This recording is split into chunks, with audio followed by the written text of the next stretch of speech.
Hello, Bible in a Year family. Pastor Kevin, our good friend Jason Upton with us again. This is episode 164 of Bible in a Year. Please subscribe, hit the notifications bell, and give us all kind of nice comments. This is a verse today that we are looking at, Mr. Upton, Psalm 82, verse 1, that your old buddy absolutely loves. Join us inside on this episode, guys. Here we go.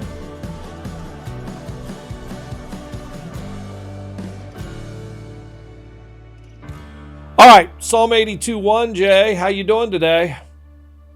I'm doing good. The light is shining over your right shoulder. You tired of me yet? Heck no. It's funny. Some ladies were cooking in the church kitchen the other day, and they said, "We love to hear you guys talk." And I said, "You need to raise your entertainment value." Don't you wish our wives would say that? They never say that. We love to hear you guys. No, that does not happen very often. All right. Today we're looking at Psalms 78 through 83 in the daily readings. Specifically, what I wanted to do for us today was Psalm 82. And in Psalm 82, verse 1. And I've talked about this a lot in the podcast throughout this year because this, you and I have talked about mystery a ton.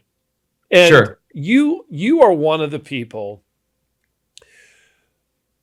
and you're one of the primary people who have helped me fall in love with the mystery of the Scripture.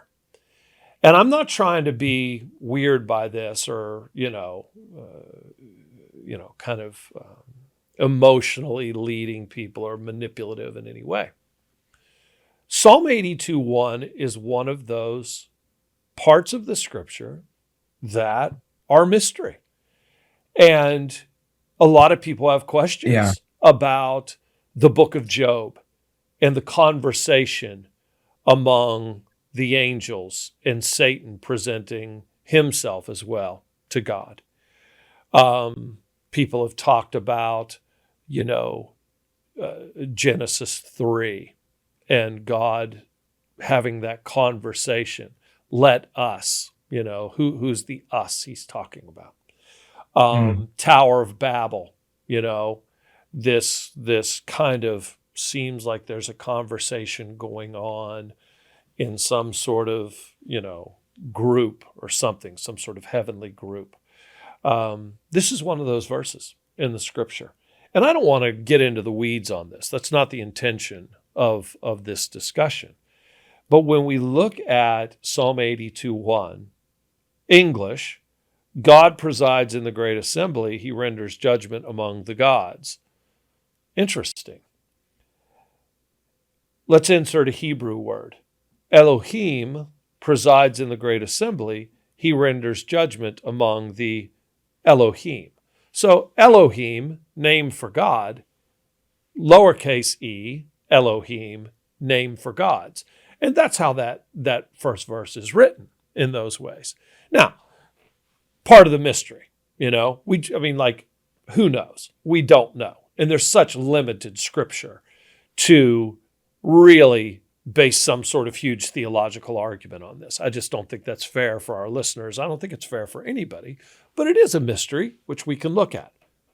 In terms of our discussion for today, though, Psalm 82:1, the question I want to speak to you is this: how did Jesus confront unjust spiritual and earthly authorities standing in the midst of the gods with the justice of God? Well, I think one of the things when I was reading this today, one of the things that's important is to, even for me, having, a master's of theology, divinity, MDiv and all that, right? Rachel and I, when we read the Psalms, I think we have kind of an issue in our day and age. I get the freedom to read the Bible and interpret it and all of that. And to read it personally. But I was well into my 40s before I read, the Bible completely without anyone else helping me processing. Because the Bible was never actually, especially the New Testament, was not meant to be read alone, especially the epistles, right? It was meant to be read together. And you could make the argument that the Old Testament was meant to be heard and discussed and it had, conversations were a part of it, and dialogue, and so I always, when I come across scriptures like this, I kind of always, my first initial response is to step back. I don't want to interpret things this difficult or get into a really deep theological discussion about the gods and the big God and the small G's and and I actually think, for the most part, when people do that, especially if they do that really, and it's not playful, right? For those that are listening, be careful the people who are really intense about very complex issues, and there's only one way to view it. That's right.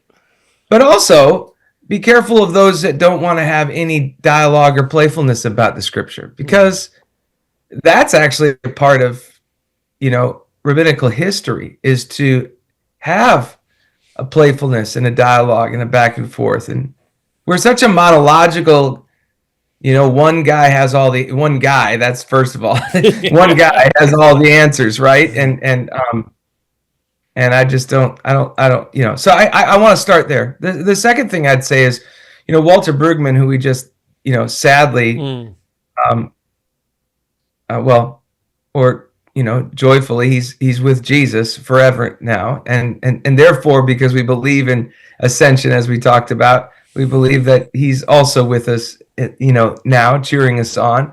But it was so wonderful to always have him around to discuss, and he was great on the Psalms, and he kind of gave us this idea that the world is disoriented. It's disorienting, and there's a disorientation that happens. There's disorienting psalms. There's the process of, disorientation, and then a cry out to God and a reorientation. And often, this is a great psalm where it doesn't happen all in one psalm. This is a rare instance where the psalm kind of stays the same. It doesn't kind of, have a quick wrap up. But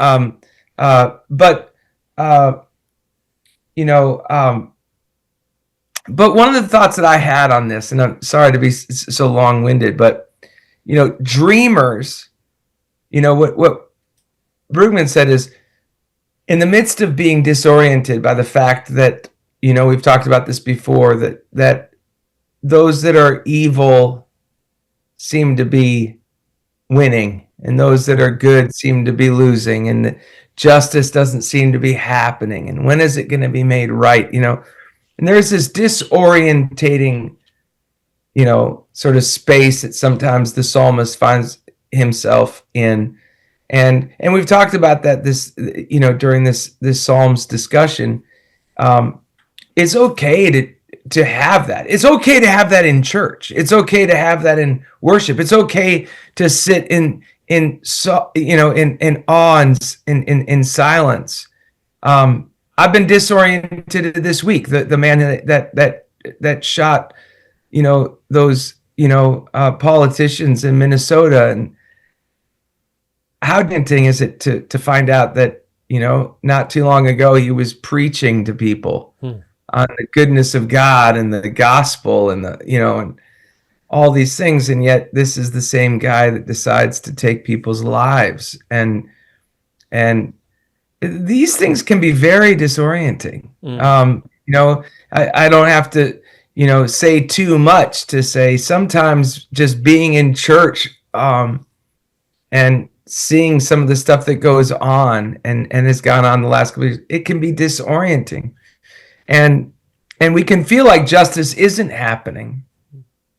And that's when dreamers come in, and dreamers aren't pie in the sky.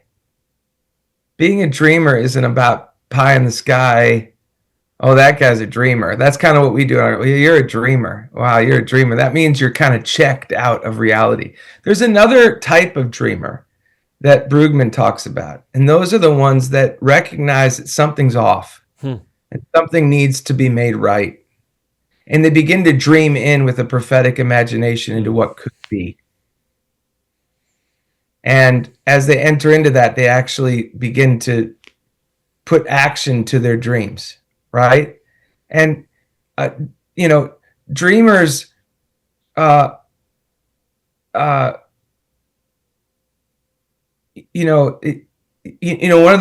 of the ways you see that with Jesus is it's not just pie in the sky. He walks into the temple and he says, "The Spirit of the Lord is on me." Hey, things are disorienting. There was so much injustice going on within Roman culture. Some people say when Jesus was, lost. I think I heard this from Tom Wright. When Jesus was lost, and his mother was looking for him, and he goes to the temple to be where his father is. I mean, right around that same time, Rome had filled a hillside in that area and crucified, killed a bunch of people, right? Just to make a statement that if you get out of order, we're going to make things right this way. We're going to kill you, right? And Jesus comes along, and I love in Luke, it's this idea. He walks into the temple, and he reads from the scroll. "Spirit of the Lord is on me," because he's anointed me to proclaim good news to the poor. He sent me to proclaim freedom for the prisoners and recovery of sight for the blind, to set the oppressed free, to proclaim the year of the Lord's favor. And when you read that, you think, wow, he's reorienting us to, hey, the kingdom of darkness is a reality, but the kingdom of my Father is also reality. And he sent me to proclaim this to you, to proclaim this good news. And you'd think that being reoriented like that, to having a dreamer around to push against the injustice and bring a new type of justice would make us all. I mean, that hearing Jesus say those words is so beautiful. It almost brings tears to your eyes, right? And yet, I mean, especially if you were in an oppressed place and Jesus, the Messiah, comes and says this, and we can get ourselves into that framework where Jesus is saying, "It's okay, Jason. It's okay, Rachel. It's okay, Kev. I've come, and I'm going to make all things new." But wildly, this dreamer of ours, Jesus, of this new kingdom, this new heaven, this new earth, this new reality, comes to present the dream and the reality, the new reality, to reorient us. And you'd think we'd all jump on, but actually we drive him out to the hillside, and we're about to throw him off, the edge of the cliff, and kill him. And so dreamers, you think of Martin Luther King Jr. or I always think of those things. Dreamers are not always like people who, when they see things that are disoriented or disorienting, just sit and take it. They're not pie in the sky. They're hey, something's off here, and something can be made right. There is a new reality. And it's like what Richard Rohr says, whenever Jesus comes to town, it is the end.